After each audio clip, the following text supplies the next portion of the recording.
That is what the Rogue One trailer did to my mind. Welcome back to Film Brew, you galactic rebels, you. My name is Kevin Lyons, and it's a very special episode today, because with us is the man who's usually behind the cameras, but now he's in front of the cameras. I present to you... Anton. And we are Too High Mcfly.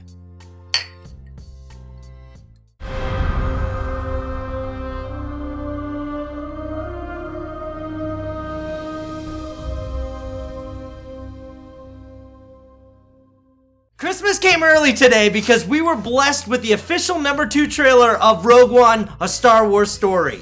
Did you know that the trailer was coming out today? Yeah, freaking ABC spoiled it last night. They said they were going to show it at Good Morning America, so like, fuck, now I'm going to have Morningwood. What were your expectations? What did you think that you were going to see in this trailer? Vader. A lot of Vader. A lot more Vader. We didn't see a lot more Vader. We just got a little bit more Vader. I think there was 3 shots of Vader. One was like a reflection of his helmet and stuff.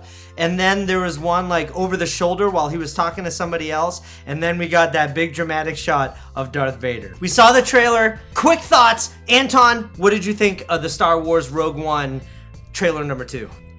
Fucking amazing.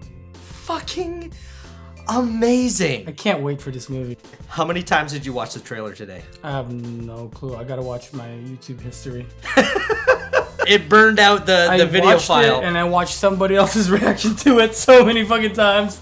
But like, it's Star Wars. Yeah, the trailer alone, like, you could watch it over and over again. I feel like I watched the whole movie already. What were your favorite parts of the trailer? The opening shot, like that little... That like, beach shot, that right? Beach panning shot. Oh, like man, Ariel. that was beautiful.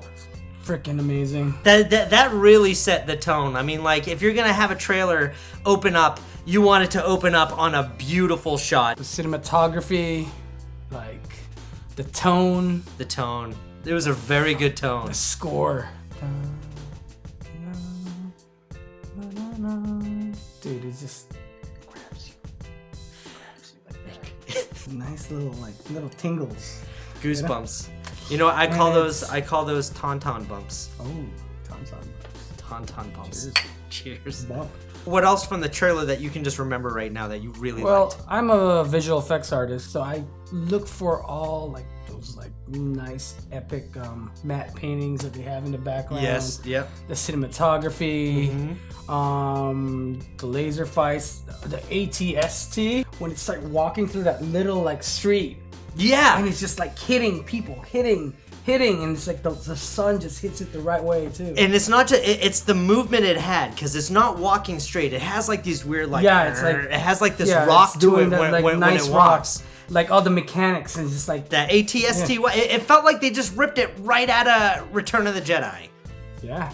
It looked really cool. I love that part. So good. The explosions, the visual effects, even like looking at tropical cinematography. You can tell that it's a tropical. That is one of my favorite things that I'm really looking forward to this movie, because we Palm haven't. trees. That's what I'm saying. We haven't seen a tropical setting in the Star Wars canon so far, and that's what even in Rebels you don't see it. I'm still catching up on Rebels. Forgive me. I'm catching up on. I love Rebels. It's really fun. I do not suck. You have this beautiful tropical setting, and at the same time you have the whole Empire. This evil empire fighting in it, so it's like mixing the two, and I really like that. I love it. It's so different because we're never gonna get another one of these movies. This is it. Rogue One it's not gonna be a franchise. It's gonna be one solo movie, and I love that they included a tropical setting for it. I love how dark it is too. Yeah, it is so dark. dark. That's what I'm saying. It's mixing beautiful imagery with dark tones, and I love it. Yeah, I don't know what other people think about Gareth Edwards. He's fucking amazing. He shot a movie basically by himself and did all the visual effects by himself. He used to be a visual effects artist. But what movie are you referring to? Oh, Godzilla. Godzilla! Well, that's his only movie so far after this. Yeah. The other one was an independent thing that he did, which is pretty freaking amazing. If you haven't seen Monsters or Godzilla, watch it. He did Monsters, Inc.? No, not Monsters. Mike Wazowski's, he's controlling the ATST. He's going down. Mike looks like an ATST. Sully looks like Chewbacca. Sully is Chewbacca on acid. Here's the breakdown of the trailer. Okay, it opens up with Jyn Erso and her dad. And he's basically telling her, everything I'm doing is for you, and it's like to protect you. Yeah. And then you see her, it crashes, and she's older, and it's almost like it was a memory. She was dreaming while she was in jail. It's just like a big flashback, and just like woke her up. Yes, and her father is the one who created the Death Star. He wanted to create something that had great energy, but instead people use it as a weapon instead of helping mankind. That's what I really like about this. The guy who created the Death Star is actually a good guy from what we've seen so far. He's just trying to protect his daughter. Like, he was trying to tell her, like, I'm gonna do some bad things, but you understand. Let's get into some Easter eggs, because this thing is riddled with Easter eggs, and I don't think everybody even understands how many Easter eggs are in this. We're on the planet of Jeddah, and you see that collapsed statue, which is reminiscent of Obi-Wan, and I think that distracts you from what's really happening. There's like a transporter flying over it.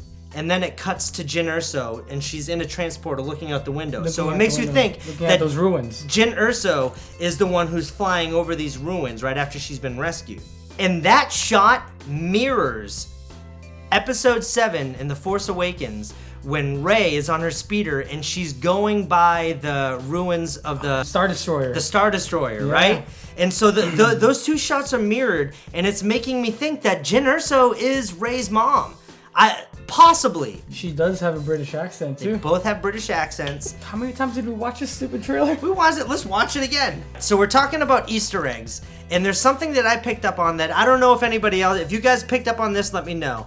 But director Krennic is talking to Darth Vader, and he said something about, we contain the power. And the way he said power is it mirrors the way that Darth Vader talked about it in A New Hope. Yes. When he says, the power to destroy the planet is incomparable to the power of the dark side. And he said it the exact same way that Krennic said it in this. Do you have any thoughts on that? No, I think Vader doesn't like the completion of the Death Star. I don't think he likes it at all. You're right. You're onto something. I don't think he likes the Death Star either. I think he's against it.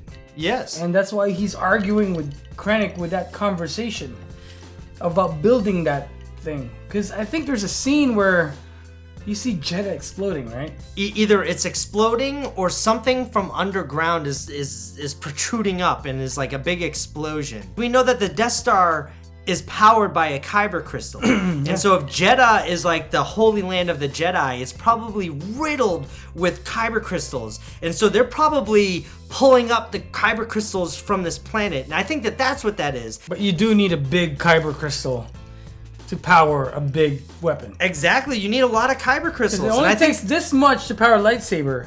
Yeah. For something to destroy a planet, you might need a fucking city-sized kyber crystal. But you're right. I think that Darth Vader hates the Death Star. He doesn't want to destroy the galaxy. He wants to rule the galaxy. He is ruthless, but he's not that ruthless. Because, especially the Jedi Holy One, he is a Jedi. He's marching really fast up to Director Krennic. He probably destroyed Jeddah getting all those kyber crystals, and Vader's probably pissed about that. But that also brings me to another Easter egg. The first time we see the full reveal of Vader in this is the same shot in A New Hope when we first see Vader. He's marching in through the smoke, and he's pissed off at Krennic, or he's just walking, maybe he's just really excited to see Director Krennic, I don't know. Yeah. There's a big contrast too, why their uniforms too. That you noticed that? I didn't even notice the that. Capes. He has a white cape. Vader has a black cape. He has a soul in here. He doesn't like weapons that destroy massive amounts. Well, you gotta think about what drove Vader to the dark side. Is he thought that Padme was gonna die. Similar to Jyn Erso's dad, where he says, everything I'm doing is for you. So he creates this weapon that can destroy planets, but he's doing it for his daughter. Isn't that fucking awesome how like everything mirrors everything from like all these movies from 1977? I have another Easter egg that you noticed too. That's so many fucking eggs. It seems like we have that classic scene of somebody being imprisoned by the Empire, and I'm here to save you. I'm rescuing you. You're coming with us. Aren't you too short to be a stormtrooper? Yeah, and in The Force Awakens, I'm here to rescue you. This is a rescue mission.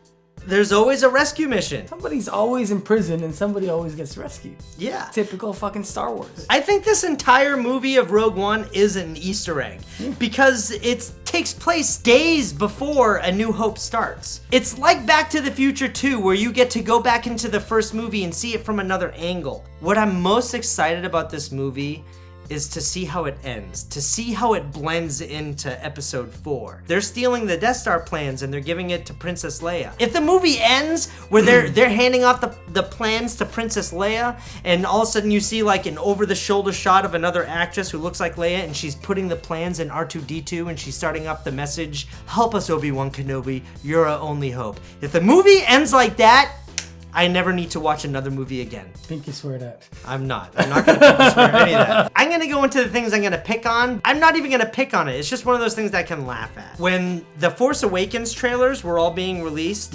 every scene and shot with Finn, he was always out of breath, like...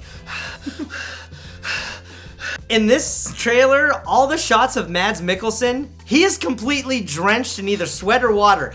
Mads Mikkelsen is wet in this whole movie. He is just covered in water. I don't know, man. It's in a tropical country. There's typhoons every time. Give the motherfucker a towel. Every shot he's in, he's completely soaked, and it's hilarious. The dialogue of the characters mention the title of the movie. Like in Suicide Squad, Will Smith's like, "What are we, some kind of Suicide Squad?" In this, like, K2SU is just like, they need a call sign. And one of the guys is just like, Rogue One. That's the only thing that took me out of the trailer. I mean, well, like in Empire, when Darth Vader cuts off Luke Skywalker's hand, was he just like, "The Empire strikes back, bitch"? Like in Jedi, when freaking Luke goes into Jabba, this is the return of a Jedi. Yeah, exactly. Well, it is excusable. I don't hate it. You know why it's excusable? Why is that? Because Rogue One is a call sign. If they're trying to go in through the Death Star, like, what's your call sign? Rogue One. But save that for the movie. Don't put it in the trailer, because it just makes me just go, ugh. That's not for fanboys like that. That's for idiots that fucking don't know what Rogue One is. Exactly. Everything's forgivable with Star Wars. Everything is forgivable. Yeah, it's Star Wars. Even the freaking prequels are forgivable. I defend the prequels. I like the prequels. I will still watch the prequels. Like, I'll watch the prequels right fucking now. It's not the best Star Wars, but it's still Star Wars. Let's take a break and watch the prequels. 6 hours? Because I would. We'll watch them in fast speed. Yeah. And we'll make up our own dialogue. We're gonna go into predictions for Rogue One. Everybody dies. If they don't show a character dying on screen, they never die. So I think that they're gonna suggest to the audience that Jyn Erso dies, but she didn't really die. Love never dies. You really think that she's Rey's mom? I think that there's a higher probability that she is Rey's mom than that she isn't Rey's mom. Who's Rey's dad? I still think that Luke Skywalker is her father. Or it could just be she was born off the Force again, too. I do have a prediction, though. Okay, what's your prediction? I think Darth Vader is the good guy. I think he kills Krennic. Because I think he's totally against the Death Star. Yes. Because he's for the Force. Yes. He said in like A New Hope when he says the power to destroy the planet is incomparable to the power of the Force. I do have one more thing I need to talk to you about. What's that? The ruins of the fallen Jedi statue, who looks like Obi-Wan, who reminds me of like one of those big freaking things of Lord of the Rings. Yep. Like, when they're like standing. It mirrors when Obi-Wan was gonna get hit by Darth Vader when he was gonna go back to the Force. And he says, "If you strike me down, I'll become stronger than you could ever imagine." Statue is down. Who the fuck are you? I'm one with the Force. You are one with the Force. Cheers. Cheers. Do you ever think there's a Hutt Jedi? They wouldn't move fast enough. But imagine a freaking Hutt with a lightsaber. Imagine if there's a fucking Hutt with the Force. You wouldn't need a lightsaber to destroy them. You just need some salt. You ever pour salt on a slug and just watch it disintegrate? I think we should make a fan film, The Last Hutt. Film brew. Cheers. Do you think that they're going to have the classic Star Wars opening scroll? That's a big 50-50. I think they're going to play with your expectations. I think they're going to do it in a different way. Because it's not part of the regular trilogy. It is a Star Wars story. I think they're going to try to do exposition in a different way. We got to wait till December. Are there any final thoughts about the Rogue One trailer? Go fucking see it. This is the only time that we're probably gonna see Darth Vader in a live-action movie. And kick ass. Thank you guys for watching Film Brew. My name is Kevin Lyons. And I'm Anton. Let us know what you thought. Comment your own theories, and we'll see you guys in December when Rogue One opens up. May the Force be with you. No. Are you high? The alcohol will kill the germs. You got the Force in you. I got the Force. Broke my kyber crystal.